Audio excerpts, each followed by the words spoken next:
So I was thinking about about this idea of quality and in the age of mass reproduction and of hyper consumerism. And I thought, like, what are the things which allow you to feel really satisfied and good about yourself? And I realised it's an emphasis upon quality, really. As I get older, that's more of what I want. Quality across the board: quality friendships, quality food, quality clothes, quality plush toys. I don't know, all of that sort of thing. I kind of quality music, quality, I guess, experiences also. But I guess to start, most people, it might be easy to think of food, for example. It's just a good way to distill kind of what I'm trying to say, I suppose. Which is, if you. So I was volunteering at a church for a long time for a food bank, essentially.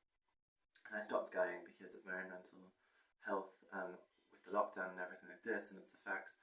And also, the fact was the virus was essentially given no containment after early November, so here in Melbourne.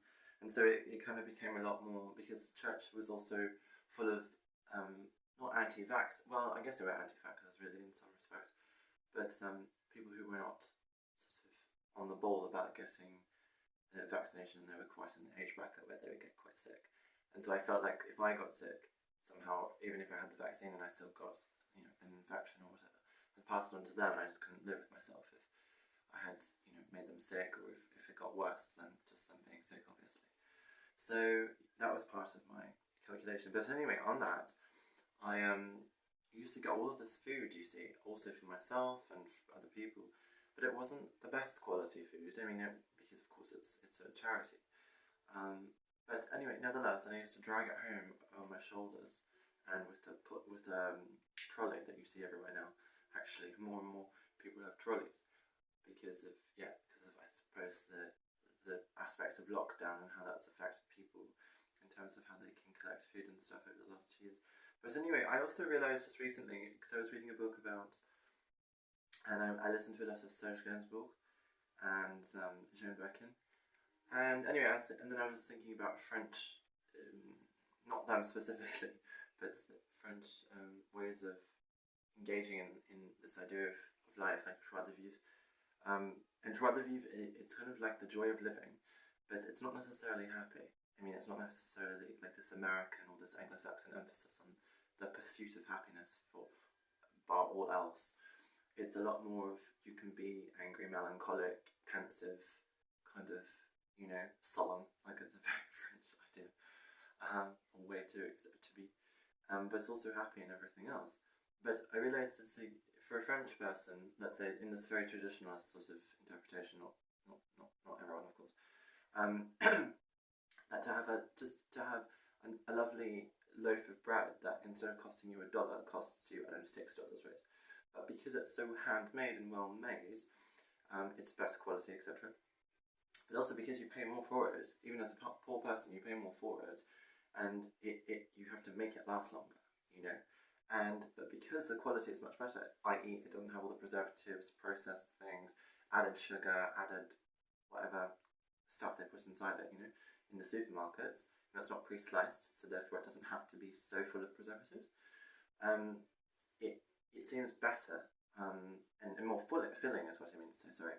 It's more filling, actually. And then you have a nice cheese, like a very good quality, I don't know, Brie or Camembert or something like this, or something else altogether.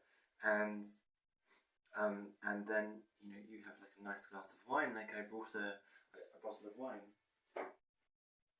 to also stop myself that this is the wine, but it's a French wine, but it wasn't that expensive for wine here in Australia. Or maybe generally, it was about $19, I think. But I prefer that because I have another wine where I got it from a Goonsack, which is sort of like a boxed wine, and it's very, very preserved. You can taste the chemicals in it. This one you can't, this bottle. And I thought to myself, well, it stops me also getting drunk, right? Because it costs so much relative to what I can afford. It costs so much that I'm not going to be drinking it because it's more to savour the flavour and the taste. And I think that's part of an approach towards quality in your life, right? And I think the same with the way you speak, the way that you dress, the way that you know, how you feel your day, and how it is to engage with these things that seem which seem more expensive, right? Because they cost more, but in the longer term, I think they're more appropriate because they allow you to develop a sense of taste, but also develop a sense of really core of it is of course quality. If you're just constantly consuming stuff because you want to be seen to be consuming a plethora of different things, I think that's playing straight into this idea of hyper consumerism at the very least.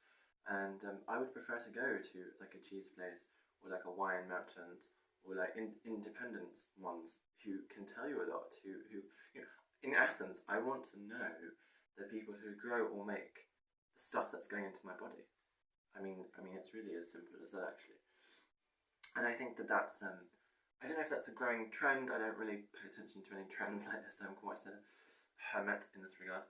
But it's that sort of thing. And then of course you do the same with art, with writing, for myself, with music.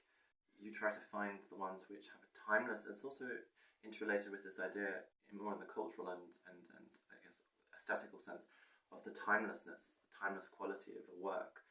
And how do you gauge that? You know, and that is again the pursuit of quality, or the sort of trawling through all of the things which are considered good to find the excellent.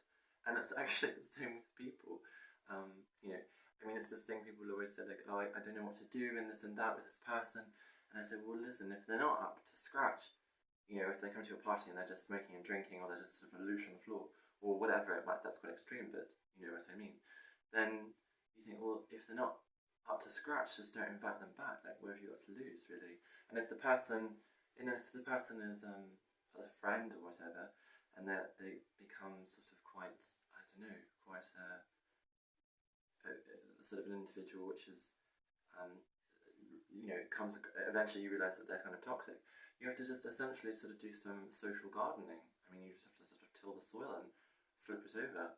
And I don't think one should be ashamed of doing that because again, it's sort of the pursuit of quality, and you've got so little time on this planet. There's really no point in trying to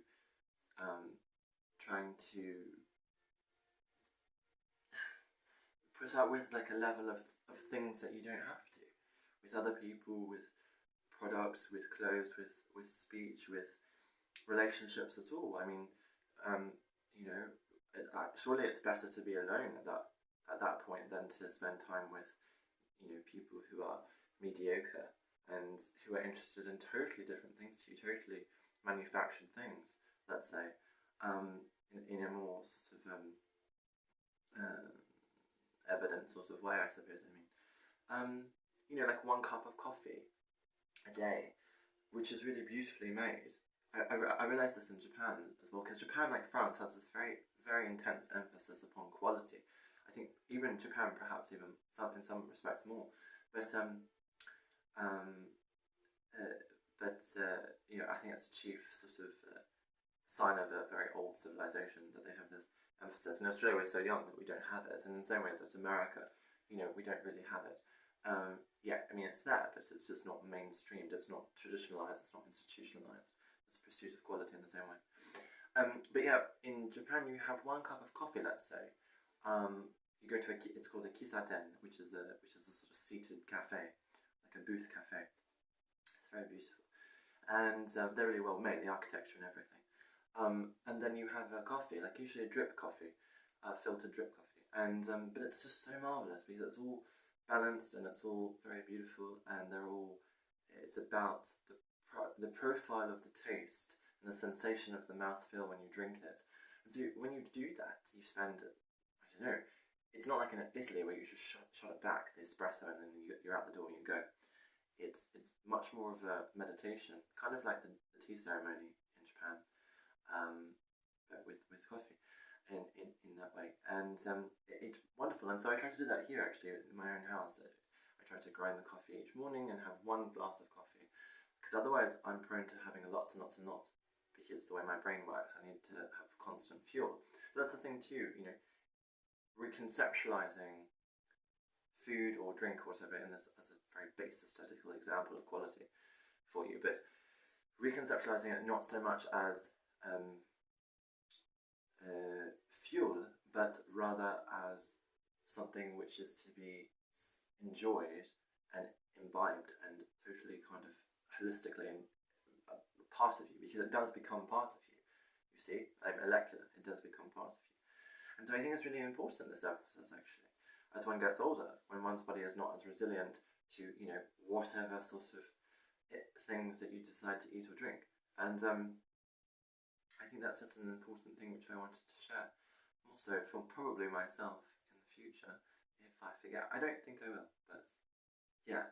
Anyway, this is one of the 3 teddies as well, which is a quality thing, I think, to have a teddy. Because, you know, it's kind of, it makes you feel, nice little hand, makes you feel nice to, you know, just keep warm. It's very cold today as well. So, it's like that. And, yeah, anyway, I'll leave that there.